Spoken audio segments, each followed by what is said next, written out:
smut, filth, and garbage. To some people, these are more than just three good things. For some folks, it's an entire way of life, and it's to these people, the everyday dirtball, that this is dedicated. To those of you unaccustomed to life in the gutter, you'd best grab a snorkel, 'cause we're going down.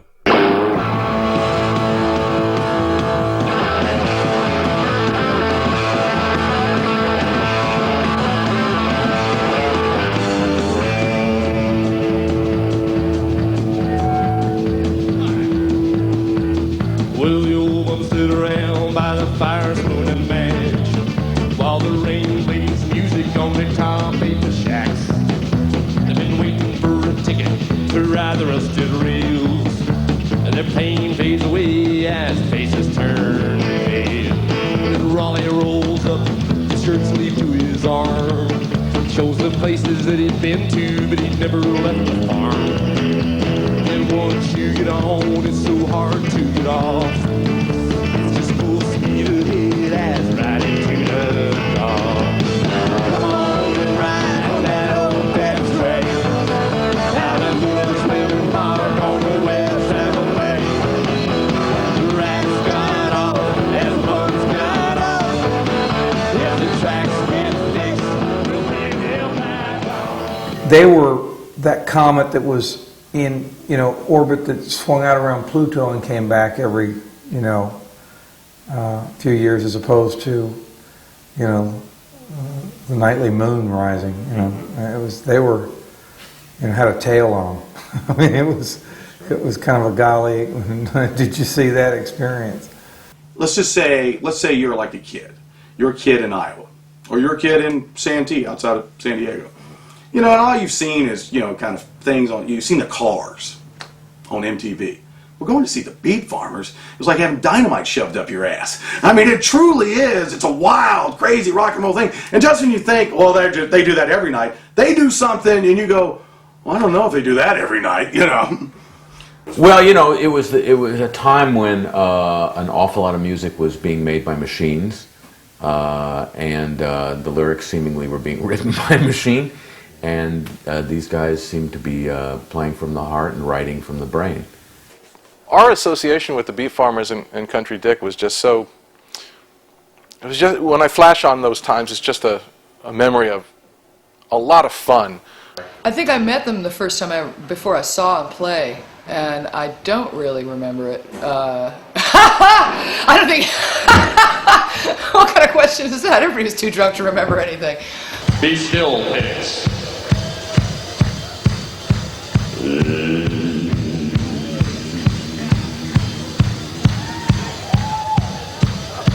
She undid my boots, she untied my jeans, she untied my tunes, I untied in my teeth. By the time the front door was kicked in, there stood some maggot all covered in sin. He said, that's my woman. I said, that's no lie. I blew a hole in him, here's as big as the sky. Now my cold 45, right by my side. I'm the California kiddo, I'm prepared to die. I'm the California kiddo, I'm prepared to die.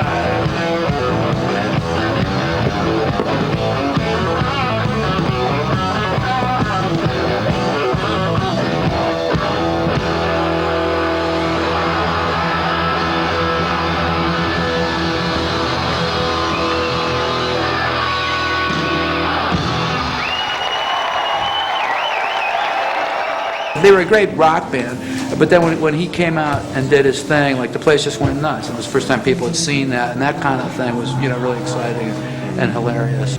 Never seen anybody since or before be able to taunt the audience the way that Dick could, and still they would love it. I mean, it was like an insult comic gone stunned, but it was just so lovable, and he was obviously so guileless that it didn't matter. It was a great show. Dick was a pretty astute, fan of music. And he knew a lot about music. Maybe didn't know what a suspended ninth chord was or something. But Dick you know, what I know, Dick had been like the president of the Kinks fan club or something, And literally, I mean, when I got here, I followed him around. I was like a fucking dog. Hey, what's this, and he knew everybody, and he'd already been in bands, he'd owned some record store, everybody knew him, and truly, like I said before, he was the thing that was making this whole deal move. This tall fellow with a kind of funky dress, funky Western dress, introduced himself to me and said in a voice a good half octave lower than I can muster, said, I am Country Dick from Beat Farmers, and I play your stuff, and the conversation mostly consisted of my just saying how great I thought his songs were, and he saying how nice it was that I played them on the radio. It was pretty friendly, though I didn't interview him or anything like that. Probably the funniest thing that I remember was that after he'd moved on, there was a woman who was within earshot, and she had kind of watched the whole conversation, and then she looked at me and said, he smells like he just had sex. I do remember seeing him one time in Solana Beach, and I was there with my manager at the time, and Dick comes over, and my poor manager's sitting next to me, and Dick comes over and literally picks him up and goes, who the fuck is this? Just picks him up and throws him across the room and sits down. I remember seeing him go flying, like, oh, sorry. And, it was very funny, actually, but, it was great, yeah.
The real beginning of the Beat Farmers is the Country Dick and the Snuggle Bunnies.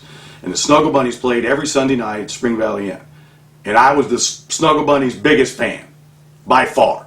I would go, and they would all get drunk, and I would yell out the songs I wanted to hear. And they were so drunk, they would play them. Because they couldn't think they couldn't have any thoughts on their own. They weren't like going, oh, let's play that George Jones song. I would be like, going, the race is on. And then, they start playing. I was at Bodie's for the last Country Dick and the Snuggle Bunny shows. They decided, that the band was finally going down, and Dick was up there doing Picked a Fine Time to Leave Me, Lucille. He's standing on the tables, and I was just, it was a really funny night. But it's the very last song. You picked a fine time to leave me, and everybody in the band stops, and he falls off the table on his face. He's slobbering, just going, you picked a fine time to leave me, bunnies. Don't leave me, bunnies. Beer. Somebody's all moaning and stuff, So at the end of the show, I went up to him and just said, hey, it seems like you really have a good chance with this, spiel you're doing here, to get some real recognition, I think that you don't stop doing this. You should keep this up, And then like 2 weeks later, it's bring, hey, Rainey, you want to start a rolling musical pleasure unit, yeah, sure, I guess so, and because I wasn't going to compromise myself. This was my final shot. I was perfectly willing to call it quits after this band and do something else. I said, well, who's going to play drums? Because I was thinking that he was going to be the front man, is basically what he was telling me. He said, well, I'm going to play drums, and he wanted to surround himself with singer, songwriter, guitar players, and that's Jerry Rainey was the hot guitar guy, and he turned out to be a good writer and singer, but you needed a great guitar player for openers. Dick is a great organizer and promotion man.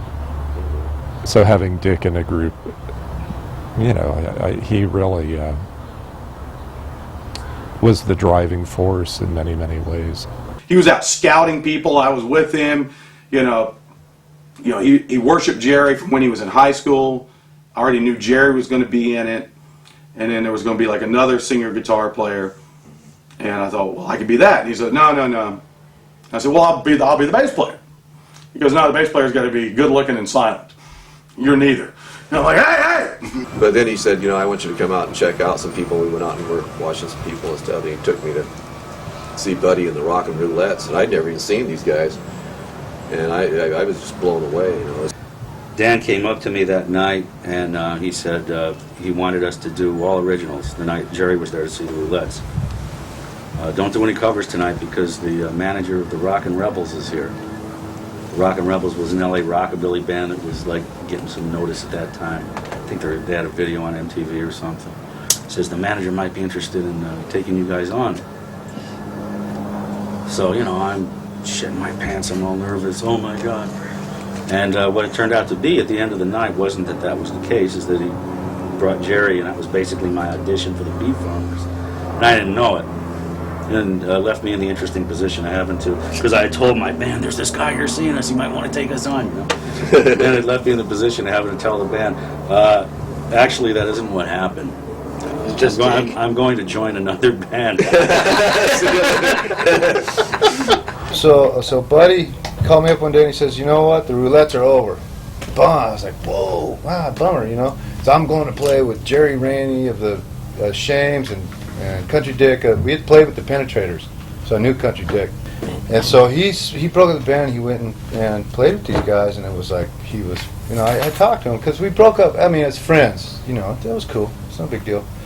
And I talked to him, he goes, God, man, yeah, this is really, these guys they got hot songs, and they like to listen to Hank Williams and stuff, and that was like, back then, in the early 80s, it was Flashdance, man, it wasn't Hank Williams. Right, But anyway, it kept going, down to where we were looking for bass players, and then Buddy just says, well, Raleigh hasn't been playing for very long or anything like that, but, we want to try this guy out. And so anyways, about 2 weeks later, I got a phone call from Buddy. He goes, man, you got to come up, rehearse with us. We need a bass player. The bass player quit. I could barely play what they were playing, but I kind of held everything down with Country Dick, it was okay. And so at the end of the rehearsal, Dick goes, he gives me this stack of records. It must, back then it wasn't CDs. It was probably, 100 records, right? And he just goes, take these home and listen to them, right? All right. So my swing bicycle, right? No hands on the fucking handlebars, right with my bass and my records and everything. I went home and listened to them, and I really enjoyed them. It was like Marty Robbins and Graham Parsons. Yeah, because all the country, hopped up country. Oh, it was just like, it blew my motherfucking mind. It blew my mind, that music. I couldn't believe it. They never told me I was in the band. I was always just practice with us while we learned these songs, right? So they never ever once said, "Hey, you're the bass player for the Beat Farmers." You got the gig. I never did it for 15 fucking years. I didn't know. I didn't know if I was the bass player ever. I was always just there for rehearsals and the gigs. And then Dick arranged it with the Spring Valley Inn, which is a place that's maybe holds 40 people tops, something like that. And we just had to move the pool table out of the way to play. There wasn't a stage. They didn't have a license to have a band or anything like that. So Dick went in there and talked to them and said, can we experiment on your customers for free drinks,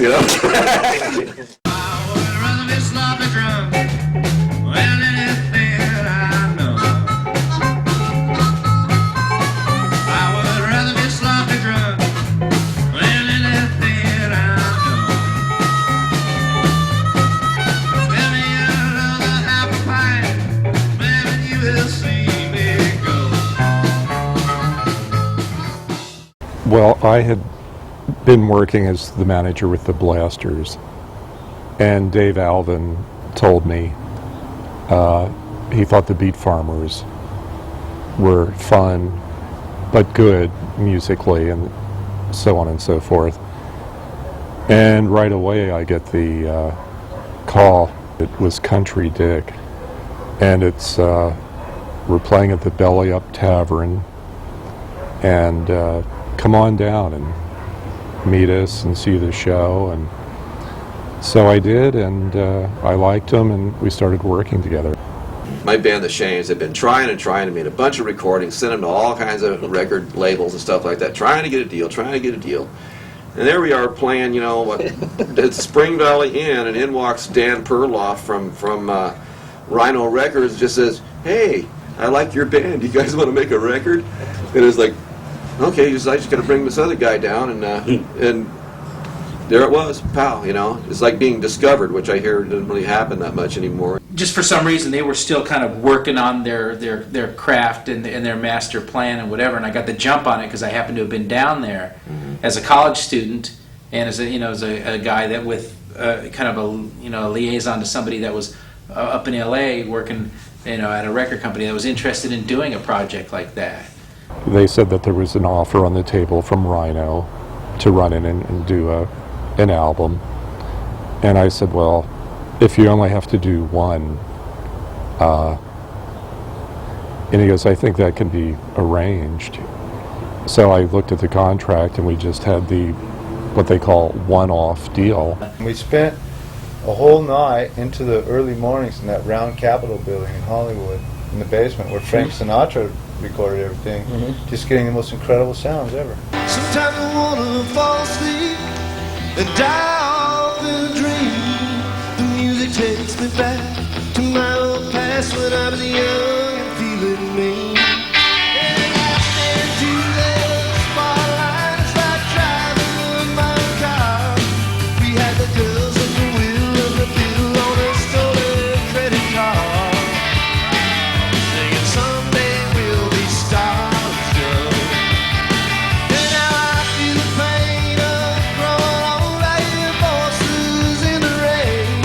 I see the vision of doubt that keeps rolling through my baby's eyes. The record was done in 4 days. It was basically recorded in 2 days and mixed in like a day and a half. So it was, functionally speaking, I mean, it was probably 100 hours. We weren't very sentimental about anything, just like if it felt right, we just went for it. And I, even mixing it was sort of a blur, but then I remember listening to it after we mastered it. I was like, wow, it's a real record. It doesn't sound like, just a documentary or, live to 2-track tape. It really, has texture. People, when bands started getting signed in that era, a lot of musicians were way out of their element because all they had been in were clubs and playing for drunken audiences, turning up and everything. Once they got in the studio, a lot of people didn't know what to do. The Beat Farmers had such great musicians in it that they couldn't make a wrong move. They had such a solid musical backing, that they could really pull anything off. And a lot of the bands then really couldn't. I remember Denny Bruce being there. I remember they called me up. I remember we went out to. I don't. To tell you the truth, I don't remember anything about. I was at the session, but I don't remember anything about it. I know that we went out drinking after it, and we wanted to go out. We went off on foot across. At one point later on that night, I forgot that I was in LA. I thought I was back in Buffalo. I was with Country Dick, and I think I was driving, and I didn't know what state I was in. It's sad but true, and. I don't really remember how I got home, but I know that I finally wasn't the last driver. And then he called me up the next morning and said, I just picked up the phone. His voice goes, I owe you. That's all I remember. That's all I remember about the session. It's a little curiosity of history that Rhino Records, through almost its entire history, has done reissues. That's what they're known for. Creatively packaged reissues of old stuff.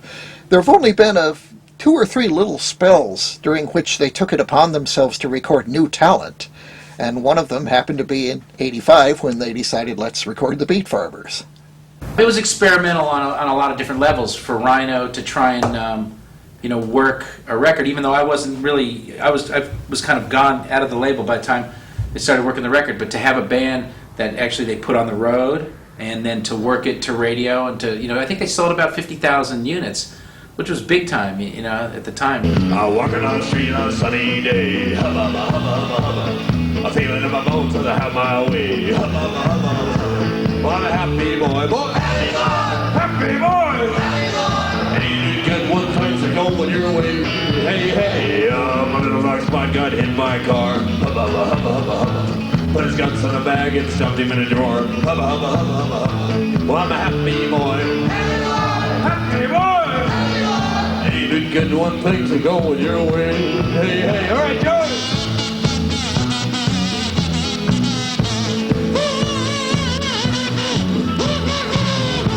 Hey, Jerry.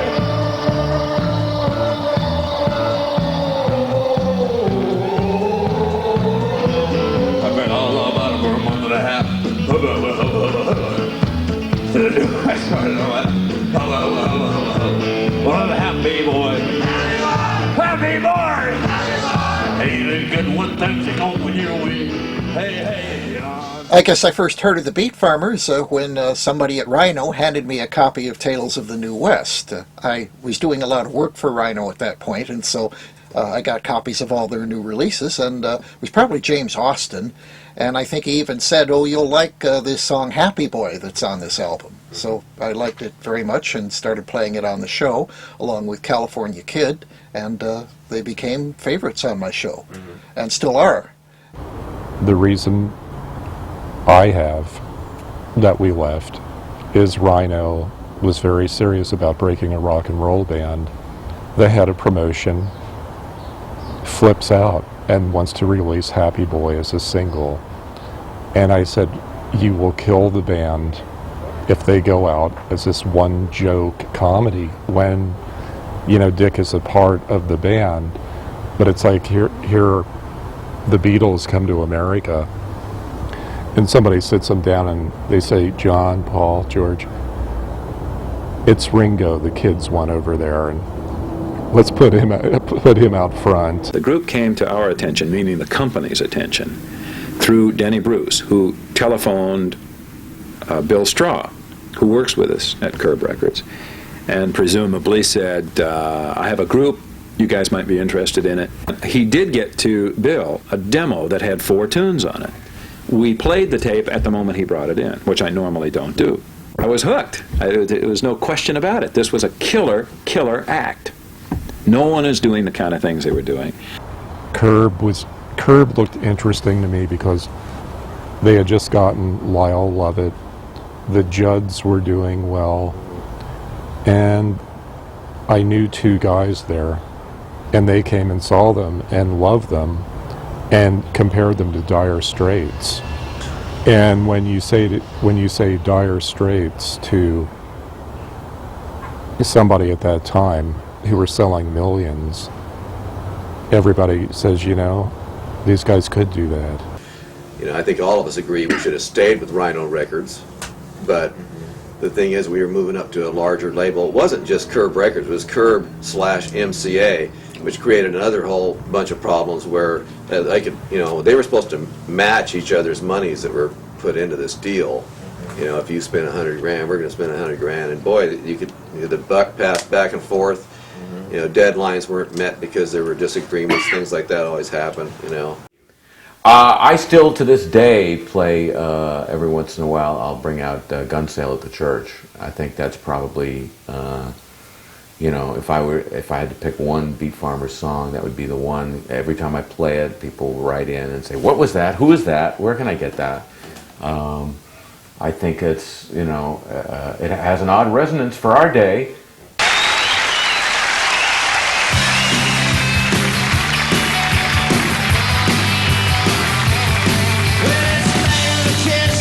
Take a break, get away.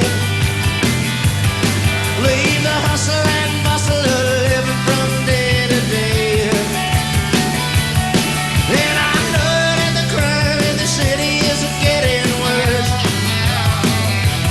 So we're going on down to the gun sale at the church. Well, my lady's all set to have us a real good time.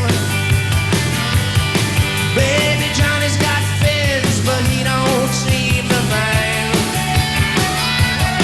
So the family's all ready to pray at the holy church. Let's sit up in the middle of the church, saying at the church. The thing that bugged me about Van Gogh is there was this clown come in, Craig Leon, to produce the record. He's one of these guys that spoke of himself in the third person. Oh, Craig Leon thinks he needs a peanut butter and jelly sandwich. Yeah.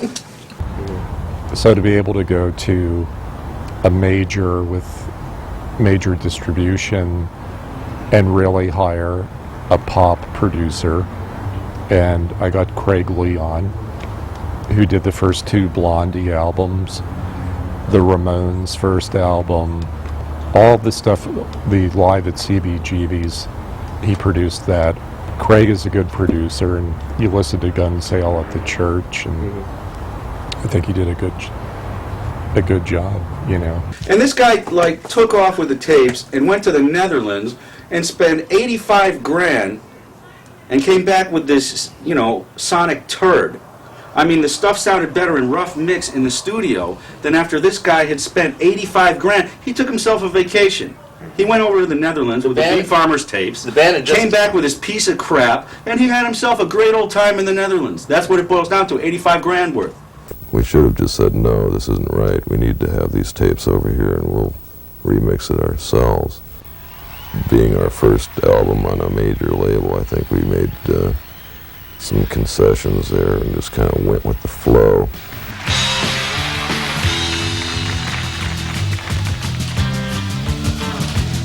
When you moved up to Riverside,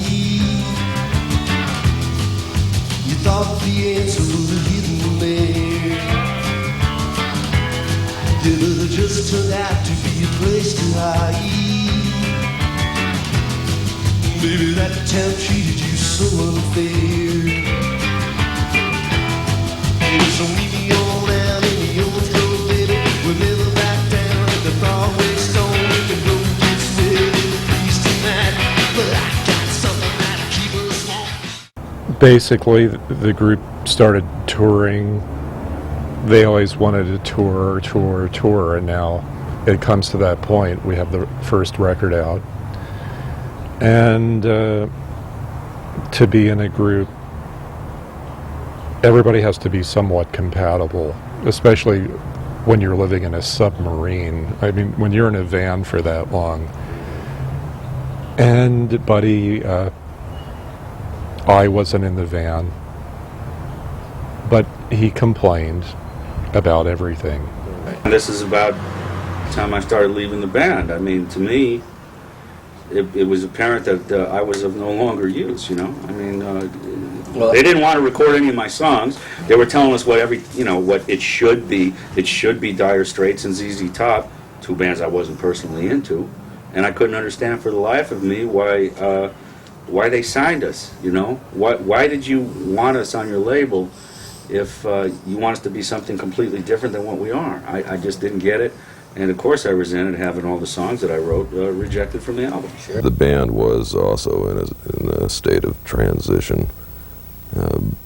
With Buddy, Buddy wasn't real happy, and we weren't real happy. It wasn't a real gel that was happening at the time. Joey I'd worked with before in a couple of different outfits. We had this one big band review, sort of Elvis Presley on mushrooms type of thing that me and him worked on several years ago. And then there was Country Dick and the Snuggle Bunnies, which he was in, and I knew that he was really well-rounded and a good guy to work with. All of a sudden, Country Dick called me up and said, "Why don't you join the Beat Farmers?" You know, he was really a Beat Farmer fan too, so when he got the chance to do it, he jumped at it. 1, 2, 1.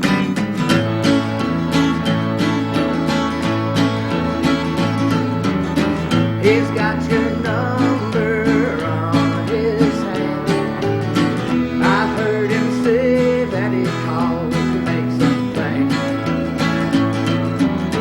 but I can tell by the look in your eyes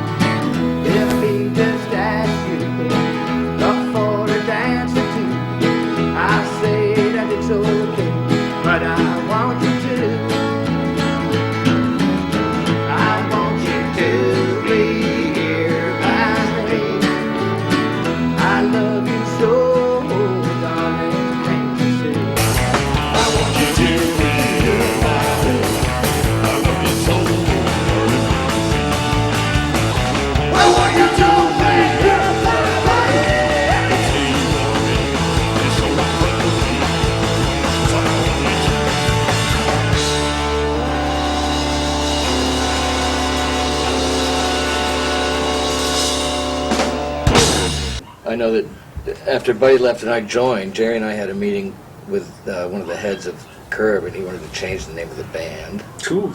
I didn't know that one. And he wanted to eliminate any Country Dick songs from the next record. Always that was a thing. Yeah. And then we had to go talk to one of the guys in his scary house. It was like a mausoleum.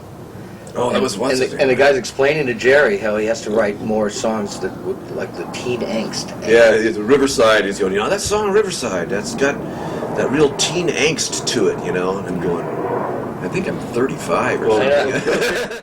I don't think it's wise for a record company, and I sure as hell am not going to do it, go in and try to change a group. Does that mean that I don't have anything of substance to say about their performance or about their songs, or would I like to do something differently? Of course I do. Jerry and I combined with Dick's songs, we had 40 songs that we demoed and submitted. We had to submit them back then, or else we couldn't do another record. And they didn't reject them all. They just said, we don't hear the hit. We don't hear a hit, And they started sending us songs, and we would record them and like fuck them up, and they were going, re-record this and do it seriously, or we're not going to, And ultimately the decision was made that here is the list of songs we're going to include, which therefore meant that certain songs were not going to be included. And that created a little bit of question in the mind of certain members of the act, and that had to be dealt with. To that degree, yes, we become involved. And I just kept saying to Denny, I was going, fine, let's leave this label, let's get out of here. They obviously don't want to work with us, and we don't want to work with their, we hate them, they hate us. We weren't in a rock environment there, and they were reaping major bucks on country. Yeah. So it's like, that's where they're going. Your career doesn't mean anything to them, Okay, well, we were wrong. We're sorry we screwed up your image. We're sorry that nobody's going to trust you for the rest of your life. See you later. Next. Yeah. That's why I just won't play that game. Curb Records was like frantically trying to justify having signed the band, and they wanted a song that was going to be on the radio, and they wanted an MTV song, and they wanted it to be successful. Dark Light was the first song that came out on that album, and as far as I know, Dark Light went further up the charts than any other Beat Farmer song. I see your face when I'm dreaming at night, beckoning me with screaming night. I feel a presence everywhere. I catch a glimpse, then there's no one there. I see a dark light that I've seen before. Oh, it was sad in an open door. Oh, it was sad in a dream no more. This is the Beat Farmers song, Dark Light. It uses a technique called backmasking. There's a message recorded backwards in this part of the song, so this isn't good for your stereo. If you stop it and you play it backwards like this is what you'll get. Greetings. This is your secret-coded message from Beat Farmers. States, don't take any drugs unless specifically prescribed to you by a physician. Clean your room. Don't put any gum in your The band put the message on the record just to ruffle a few feathers. Actually, there's a group in Washington, D.C. called the PMRC that tries to make sure that bad messages aren't put out to helpless teenagers across the country. Secret. And yeah. So we put in. We figured that we could put in our own little message there, and we even put on the record label there that we did it just to get some attention. In a sea of new bands, it's tough to get noticed, but the Beat Farmers hope to beat out the crowd and get ahead by going backwards. From San Diego, I'm Nina Blackwood, Entertainment Tonight. And the idea, they sent me all these tapes and everything for producers for videos. And we went through all this stuff, and I'd even, pretty much picked a place that I wanted to try to shoot Dark Light. And then all of a sudden, and Dark Light's doing really well on the radio, and all of a sudden, it's too late for Dark Light. We don't have time to do a video for that now. That was their decision. Let's do Hollywood Hills. It's a mini-movie that could have maximum results for the Beat Farmers. There is much rehearsal and preparation because MTV can make a group. A video on MTV is better for you than a full-page ad in any newspaper or magazine in the world. The music is from their third album, The Pursuit of Happiness, but it's their first music video. All right, let's do it. Got the camera ready? Yep. Quiet, please. Playback.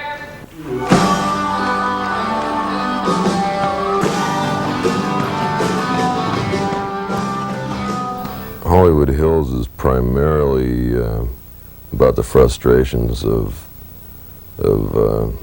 banging your head against the wall of the music business for the prime of your life, and possibly having it get the better of you.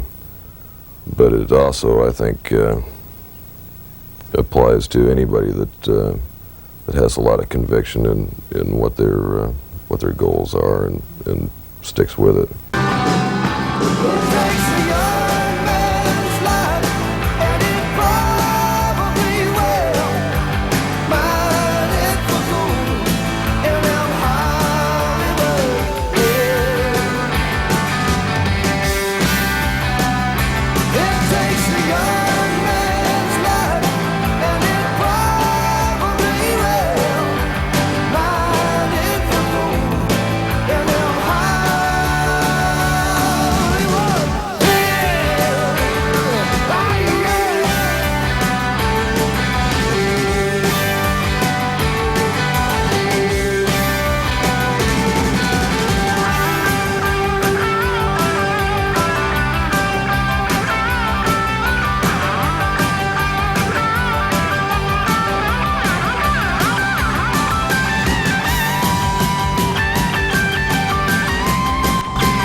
Sometimes the Beat Farmers were a three-headed monster, although it really worked live.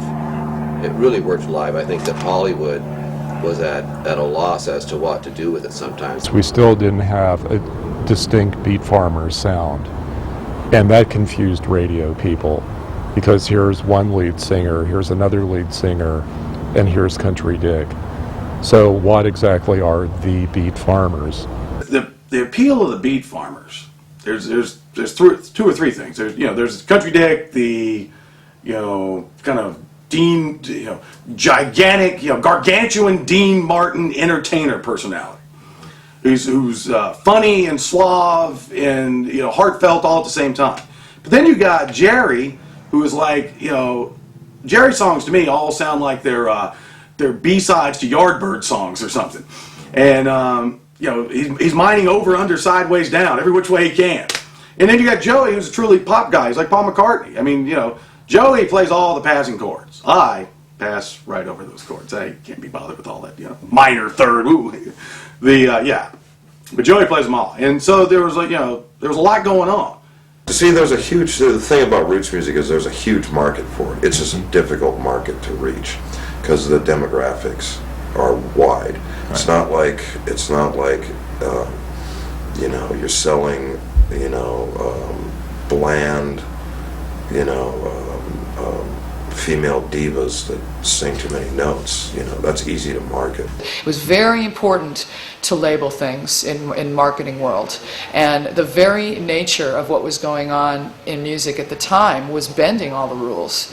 So you had all these incredibly creative musicians that were just punking up country and souping up everything else, and the very nature of what the movement was, it defied categorization. So it made it extremely difficult, and I could just imagine showing up and thinking you're seeing a nice country band and then having Dick walk up to your table and pour a drink on your head. There was an appropriately purposeful non-accessibility in polite radio society to the Beat Farmers.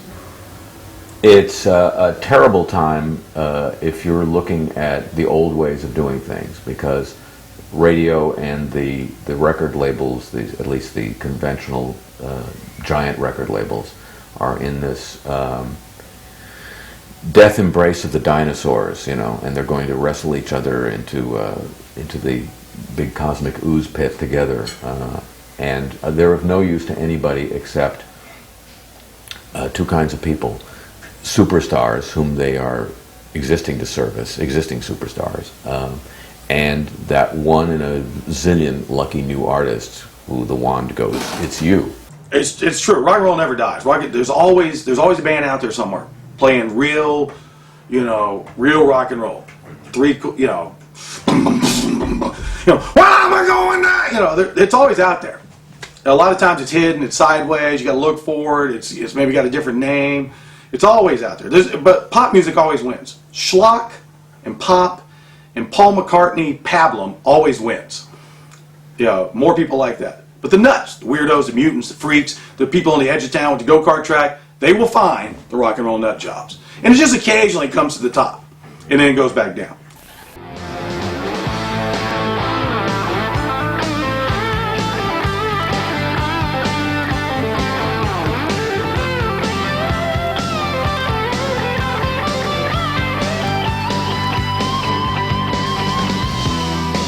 You won't give me a chance. You just wanna dance around with him.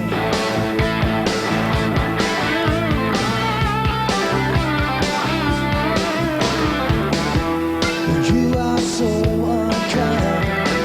You don't care what becomes of your old friend. Yes, baby, you could be my hideaway. I could be your everyday man. You could be my time away. I could be your little racehand.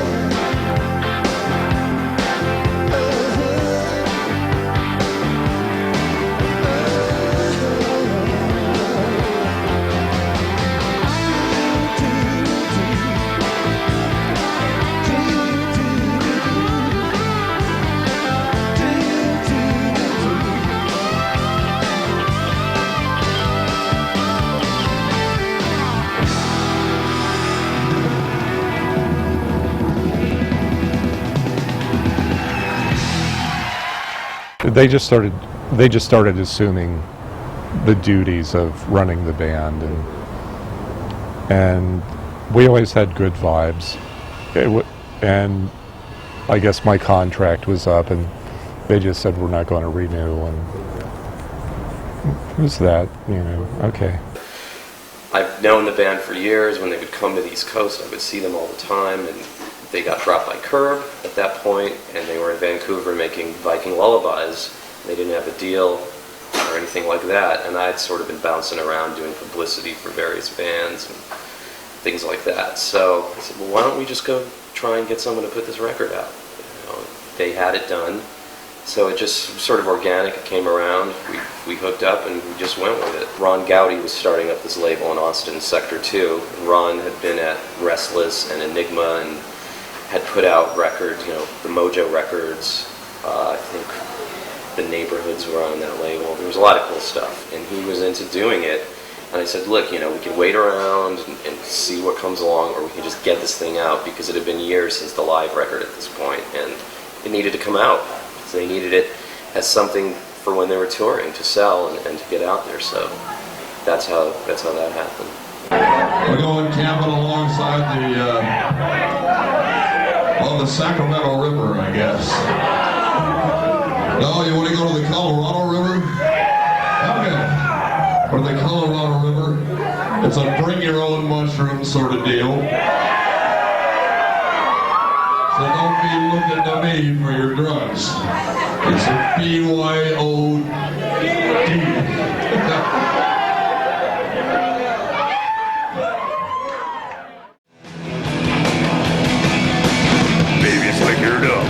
Talking to my friends about this, that, and nothing. Then she starts it all again. Head like a powder keg with hair that's on fire. She's looking for a sucker, Lord, she found another fire. Stained bread, sun, dead, sitting on the bar. Grabbing every punch you see, no matter who you are. Yelling at the cops, now she's going too far. She just blew her lunch in my new car. My baby's all liquored up. She's all liquored up. Lord, out she gets so liquored up. She's all liquored up. But she smiles like a reptile and her lips are razor thin. Legs are made of jello, but her voice can rip your skin. To hide her body, she hikes her skirt above her head. The whole summer fleet is checking out her spread. Now got a shot glass up to her snout, and everybody's looking don't care what it's about. Rum, gin, anything, now it's getting stout. The whole club's praying that she finally passes out. She's all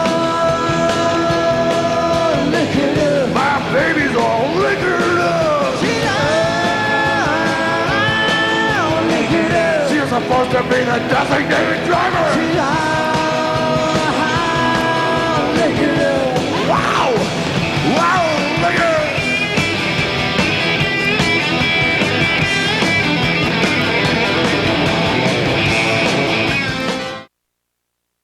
Country Dick used to twirl beer bottles, like a baton, but he'd throw them up in the air, and of course the beer would fly everywhere. And so somewhere along the way, people started throwing beer back at him. And in Canada, the big thing was to go to the bar and get like a case of beer and have, a six-pack for you and your buddies, and then throw the rest of them at the band. Oh, it got out of hand to the point where we eventually put up posters all over the club that said, "We know in the past that we had a really good time with this beer throwing thing, but the guitars are really suffering badly, and some of the band don't like it, so don't throw beer anymore. Anyone that throws beer anymore will have to talk to Country Dick." My baby's all liquored up. Oh, how'd she get that liquored up? Well, so much for the no beer throwing thing. Country Dick had his throat surgeries. He had cancer of the neck, and both of them were threatening his vocal cords. And a doctor from Boston, who was a huge fan and the #1 specialist, I guess. I actually read an article that somebody gave to me, where this guy was the most respected. He knew how to get in there and articulate the whatever. He did 2 operations on Dick in 4 years, but he flew out and paid his own way and didn't charge Country Dick either. He saved his voice too. He was fine. He's amazing. But that's the extent of the effect that Country Dick had on people. They were real big fans. If you were a fan of the Beat Farmers, you were a real big fan of the Beat Farmers. And then these giant, just red scars. Oh, he looked like Frankenstein, except bigger and uglier. It's just, scary. It's all the way down here and all the way across. I know Dick had been ill, repeatedly ill. And, Mojo had a nickname for him, Zipper Neck, because they had done so many cancer operations on his neck.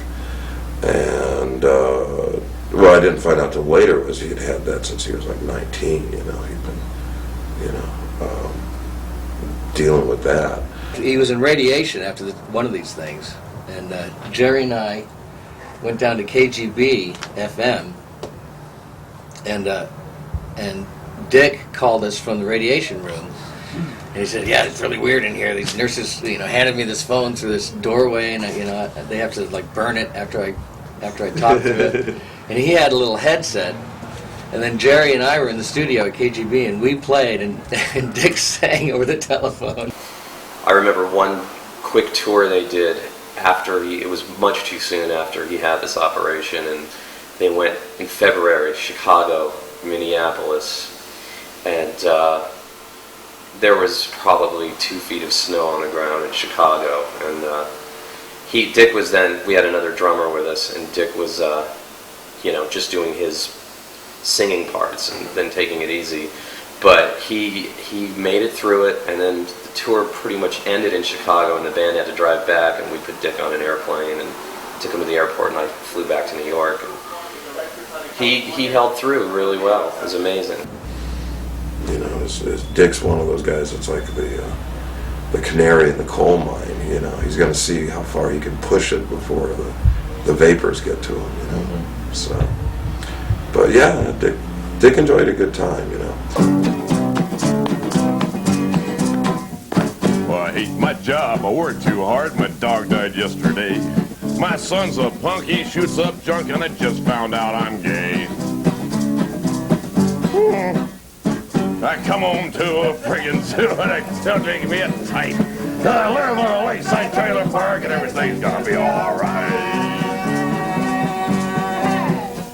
Got doctor bills and legal ills, my wife's a fat old whore. My TV's broke, my life's a joke, and a sheriff moved next door. But I don't frown, don't get me down, I got something good to say. Cause I live in a lakeside trailer park and everything's gonna be okay. Go right! It's so serene, white and clean. Quiet as a mouse. So safe in here, I can spend all year in my lovely aluminum house.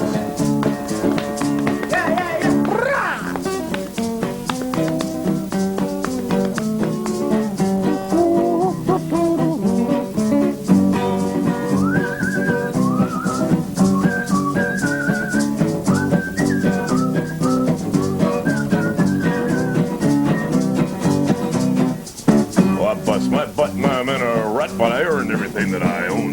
From my AstroTurf to my Video Smart to my cordless telephone. You ask me, was it worth it all? I say yes with all my might. Cause I live in a lakeside trailer park and everything's gonna be alright. Hey, alright!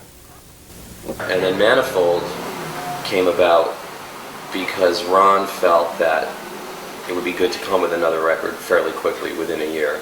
It was actually about a year and a half. Yeah, just looking at these little press kits that just came in the mail today for the new Beat Farmer release Manifold, which is available now in all local record stores. And it says here, one of the reviews from some magazine says, just like a pack of hungry dogs after a runaway meat truck, San Diego's beef farmers will not give up no matter what.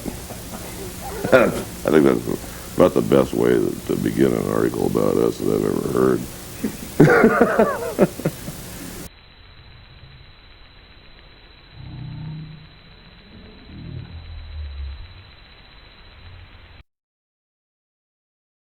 We started the night off up there in Whistler. Dick got up and sang the first song. Nothing really seemed to be out of the ordinary at all. You know, we were just going along. We started the set. He sang the first song. Then we played 2 more songs. And at the very end of that song, he just kind of slumped over, you know. And he's still just sitting at his drums, just slumped over. And I didn't really think too much of it because he kind of got that way in high altitudes, you know. And he would just, there, when we played around Colorado, most people would have oxygen tanks for him there, you know. So I thought, okay, well, he's just doing one of those things, but then he didn't really snap out of it. And then people were starting to notice, well, hey, maybe something's wrong. And I started playing this old song, you know, by Hank Williams, you know.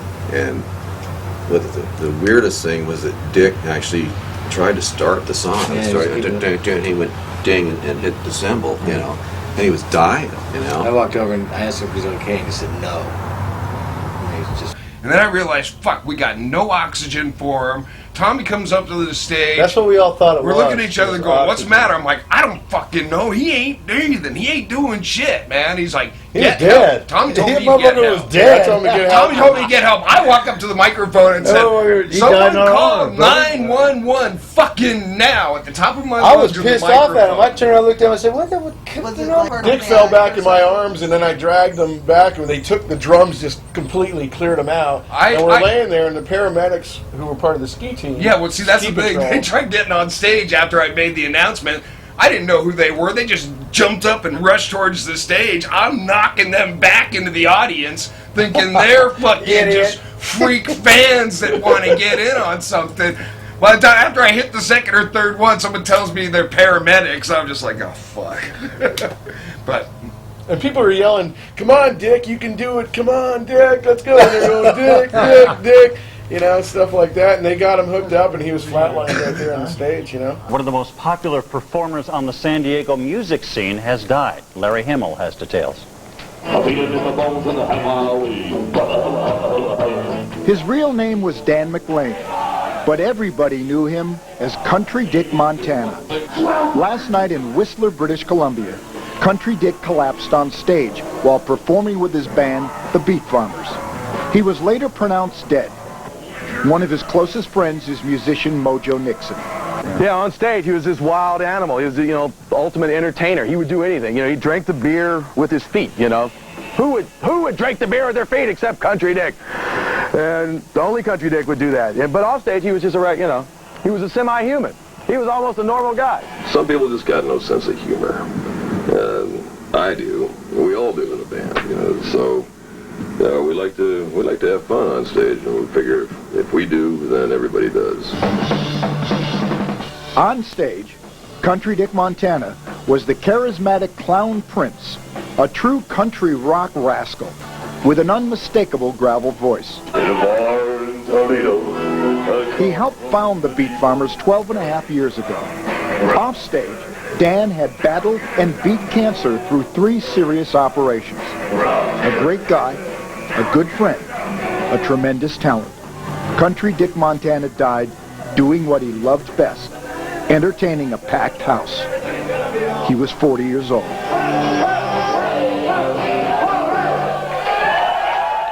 I was at home and I heard the answering machine go off at 6 in the morning, and Tom had left a message saying, "Hey, you might want to give me a call," not alluding to anything on the answering machine, but I knew something wasn't right because they were in Whistler. It was like 3 in the morning there.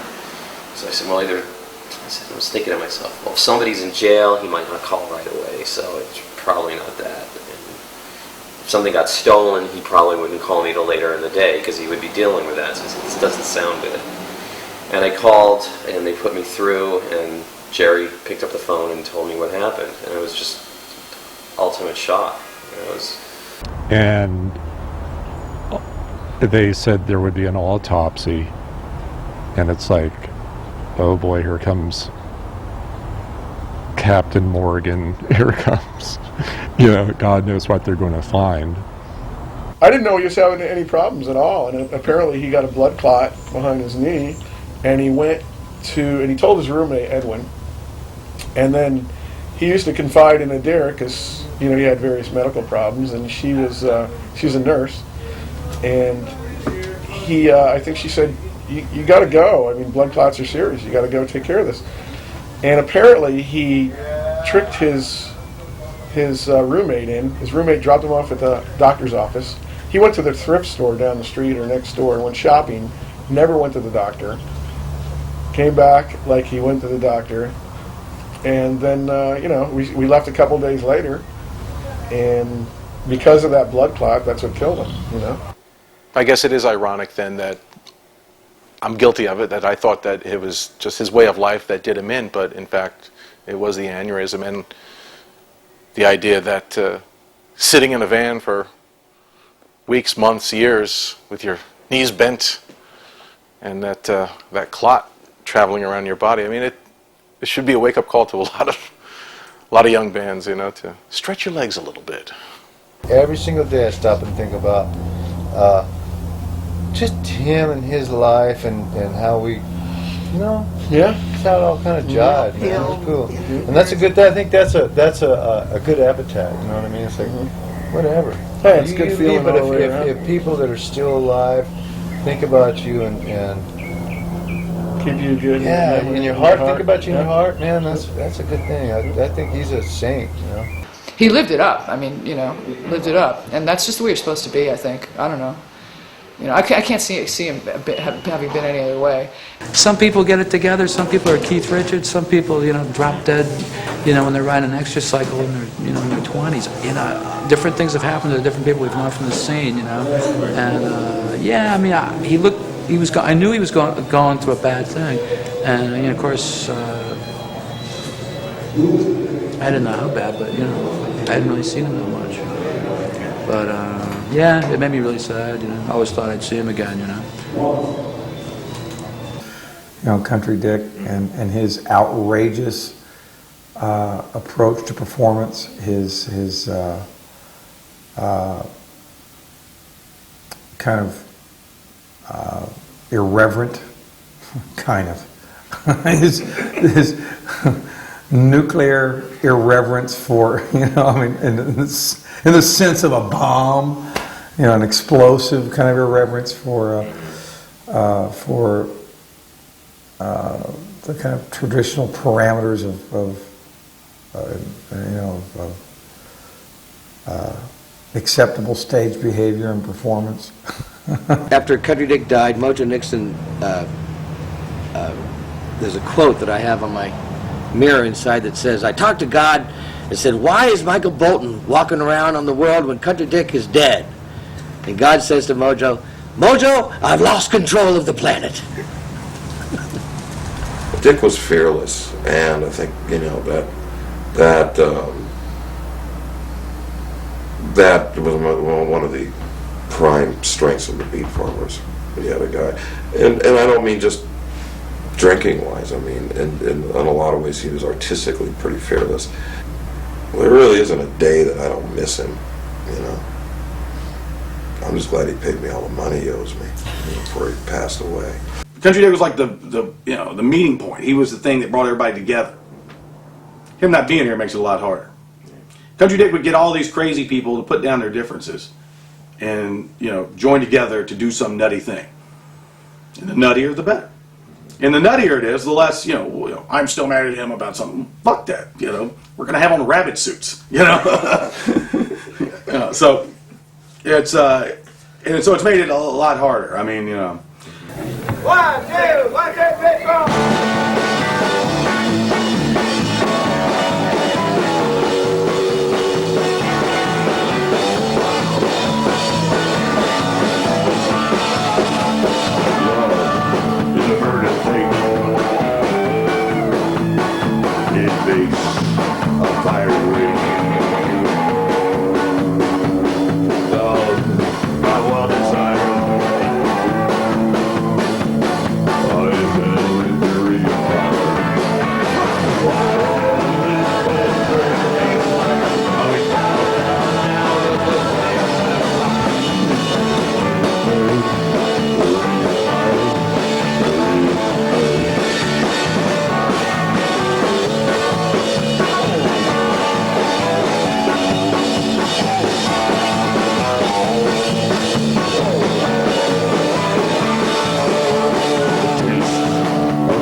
I think the band from the beginning was taking like country western songs and rocking them up in a way that they normally wouldn't have been done.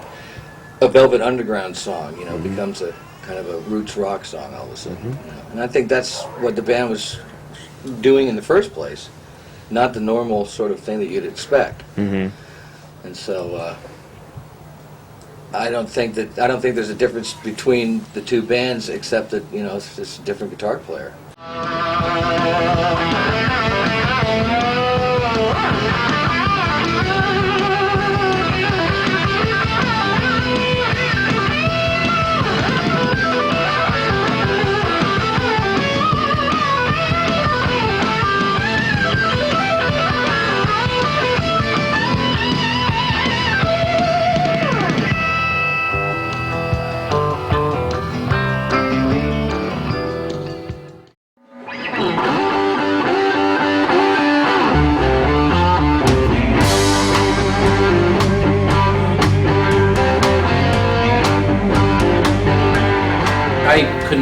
great the reunion show was. It didn't seem like they were going through the motions. It seemed well rehearsed, and they were just phenomenal. Brought back really great memories.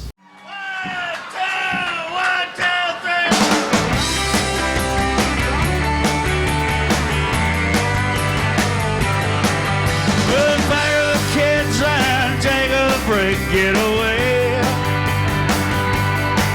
Leave the hustle and bustle of living from day to day. And I know that the crime in the city is getting wet.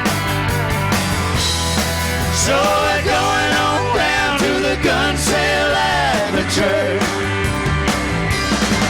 Well, my lady's all set to have us a real good time. Johnny's got fans, but he don't seem to mind. So the family's all ready to pray at the holy purge. That's set up in the middle of the gun sale at the church. Look out, mama, there's a white boat coming up the river with a big red beacon and a flag and a man on the rail. I think you better call Big John, cause it don't look like he's here to deliver the mail. And it's less than a mile away. I hope he didn't come to stay. He's got numbers on the side, a gun and it's making big waves.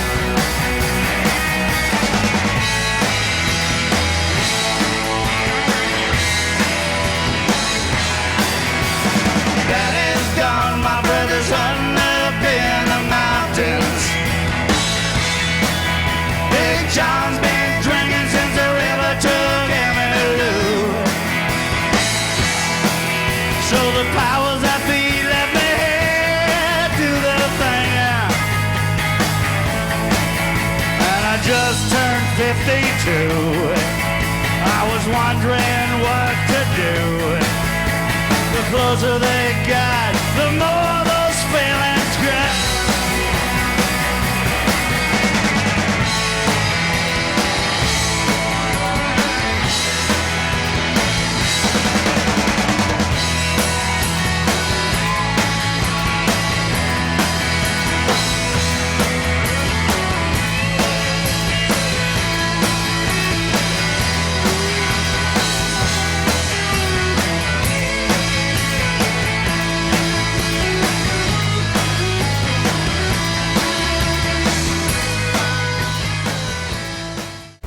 So let's say Buddy was like the blues guy in the old band. Dick was Dick, and Jerry was like the classic rock and roll kind of guy, you know. And then, you know, Roley would be the punk rock and the guy in the band. And then when Joey joined, Joey had such a sort of a background of playing, you know, with Jon Stewart and people like that. And Joey brought more of, you know, slightly a bit more of a folk and country thing to it, you know. But so everybody, you know, everybody represented something, and you know, I think that's one of the reasons why the band was always interesting. You know, you never knew what you were going to get in the show. Well, you know, they were unique. You know, there really wasn't anything like them. This, you know, like the whole package. You know, they're so entertaining. Yet the songs, you know, entertaining on multiple levels, but just the attitude, you know, they sort of invented this, their persona. Their fans loved them very deeply, just passionately. There was more than you might think just from the music that they played. They just really inspired love and loyalty among their fans. A lot of people went and saw them, and they sold a few records, and you know, had some success. They got to travel and go play some festivals in Europe, and get to play in England and record with a lot of different people, and, you know, do a lot of things. And it was a great bill to share and time to share with a band like the Beat Farmers, and it felt as if we were all part of a community and kind of comrades in music. I feel very happy that the Beat Farmers were able to accomplish what we did, and I mean, maybe we didn't get to be you know, rich and famous or anything like that, But we made some good records, played a lot of good shows. A lot of people remember it. And there's this little small place in most of the history books about us, at least. So, you know, I mean, I look back on it as a really cool thing to have been a part of, despite all the bullshit. No.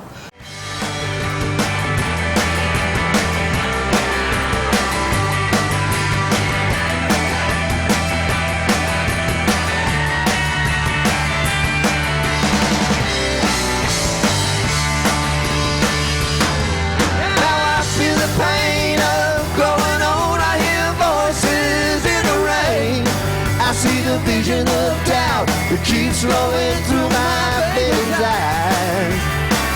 When she calls out my name, each time that she complains.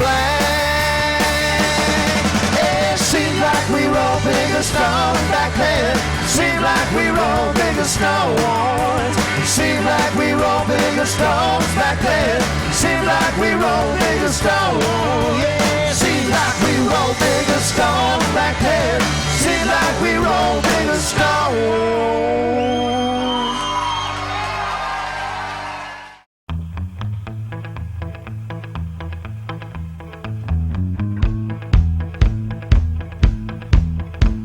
I was walking down the street on a sunny day. Hubba, hubba, hubba, hubba, hubba. A feeling in my bones says I have my way. Hubba, hubba, hubba, hubba, hubba. Oh, I'm a happy boy. Oh, I'm a happy boy. Oh, ain't it good when things are going your way? Hey, hey. Yeah, my little dog Spot got hit by a car. Hubba, hubba, hubba, hubba, hubba. Put his guts in a box and put him in a drawer. Hubba, hubba, hubba, hubba, hubba. Oh, I'm a happy boy. Oh, I'm a happy boy. Oh, ain't it good when things are going your way? Hey, hey.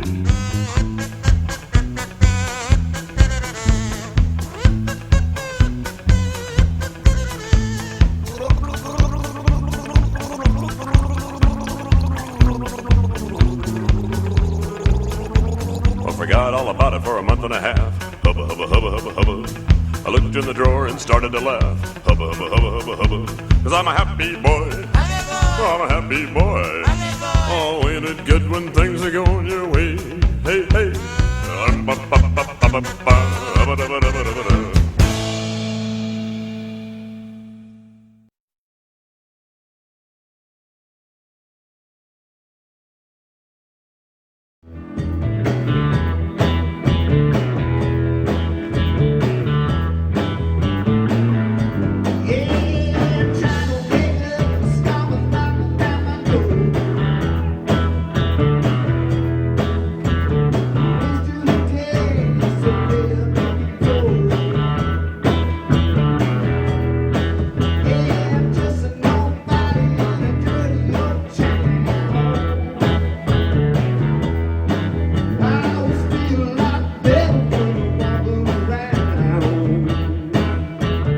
Fighting an uphill battle every day with this thing to play out of respect for the music.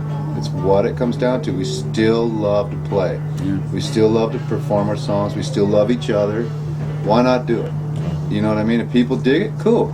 If they don't, you know, we're still going to play. The Farmers suits it perfectly. Mm-hmm. It's not the Beat Farmers because obviously it can't be. You know, Dick's dead. But it can be the Farmers. You know, as far as San Diego too, I mean, people have really taken to just calling us the Farmers. You know, and it's we managed to when the new CD came out and everything, there just happened to be a big bunch of press that came out on us, and it just kept saying the Farmers, and you know, really, even when we had it together as the Beat Farmers, there were a lot of people who just said, "Hey, let's go see the Farmers." We had done the last Beat Farmers reunion, I believe, turned out to be the last one we did with Joey. And we had pretty much decided at that point we were just going to leave it at that and not do anymore. There was a lot of unpleasantness. You're being photographed tonight. Keep your fingers out of your nose. Keep your tallywhackers in your pants, at least until the second set. You know, when we started doing this again, it brought it all home to me why I loved doing this so much in the first place, because by the time I left with all the bullshit with Curb Records and everything, it wasn't fun for me anymore. And I had lost sight of, you know, how much fun we'd had in the early years. And now, without any pressure from any managers or from any record labels or from this or that or booking agents. I completely remember now why I love playing with these guys to begin with, and I'm having more fun than I have had in music since those days. And I'd forgotten that music could be that much fun. You know, it had gotten to the point where I was doing it, you know, out of A, some sort of drive, just because I felt like I had to, and B, to make money. But to be doing it again just because it's actually that much fun, that's a whole different game, and I think we'll be doing this for a long, long time. Please do. Thank you. We will. But first, I got to kick both these guys out of the band. I got to get an octave divider and a drum machine.